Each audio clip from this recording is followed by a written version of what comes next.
మూసి ఉన్న షాపులే వీళ్ల టార్గెట్. అర్ధరాత్రి దర్జాగా కారులో వస్తారు. నచ్చిన షాపును ఎంచుకుని విలువైన వస్తువులు ఎత్తుకెళ్లిపోతారు.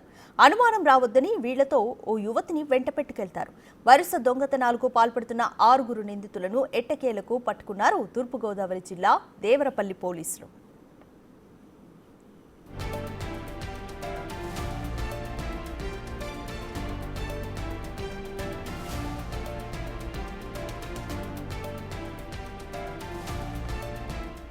గతంలో వేర్వేరు కేసుల్లో అరెస్ట్ అయిన ఈ నిందితులకు జైల్లో పరిచయం ఏర్పడింది. జైలు నుంచి రిలీజ్ అయిన తర్వాత విజయవాడలో ఓ అపార్ట్మెంట్ తీసుకుని దొంగతనాలకు పాల్పడుతున్నారు.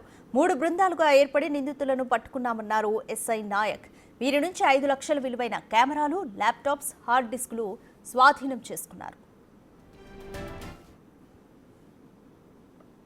షేక్ సమీర్, అల్లాడి నాగమణికంట, అలాగే ఒమిసిన్, రామిశెట్టి దేవిప్రసాద్, మునగంటి గోపి, కొల్లి సాయి కీర్తన. ఈ షేక్ సమీర్ అనే అతను దీంట్లో మెయిన్ ముద్దాయి. ఇతను గుంటూరుకు చెందినవాడు. అక్కడ ఇతని మీద రౌడీ షీట్ ఉంది. గతంలో 2023 చివరిలో గుంటూరులో ఒకే రాత్రి 2 వాచ్మెన్లని తలబద్దలు కొట్టి చంపేసి 2 మర్డర్ కేసులో సెన్సేషన్లో ఇతను ఒక ముద్దాయి. దాంట్లో అరెస్ట్ అయ్యాడు. అది కేసు ఛార్జ్ షీట్ కూడా అయిపోయింది. దాని మీద బెయిల్ మీద ఉన్నాడు. ఇదే సమీర్ అనే వ్యక్తి సుమారు ఒక 10 దొంగతనాల కేసుల్లో, పలు జిల్లాల్లో దొంగతనాల కేసుల్లో ముద్దాయి ఉన్నాడు. అతనితో పాటు వీళ్ళందరూ జైల్లో ముద్దాయిలు. జైల్లో గతంలో వేరు కేసుల్లో వెళ్ళిపోయి పరిచయాలు ఏర్పడి కోదాడకు సంబంధించిన ఒమిసిన్ ఇలియాస్ సిమ్ అంటారు, అలాగే గోపి, కోదాడక అంటే సూర్యాపేట జిల్లా తెలంగాణ కోదాడ గోపి, ఒమిసిన్ను, అలాగే విజయవాడకు సంబంధించిన మణికంఠ, అలాగే సమీరు. వీళ్ళందరూ వీళ్ళలో కొత్త వ్యక్తి ఎవరంటే దేవిప్రసాద్.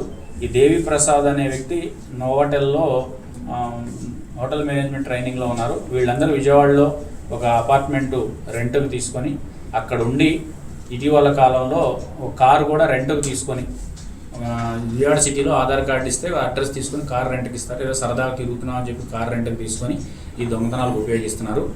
మన దగ్గర 16వ తారీఖు నైటు దేవరపల్లి, నిడదవోలు ఈ ఏరియాల్లో ఈ ఆడపిల్ల ఈ సాయి కీర్తన అనే అమ్మాయితో పాటు వచ్చారు. ఈ అమ్మాయిని ఎందుకు తీసుకొస్తున్నారంటే వీళ్ళ ఫ్రెండ్ ఈ అమ్మాయి కూడా.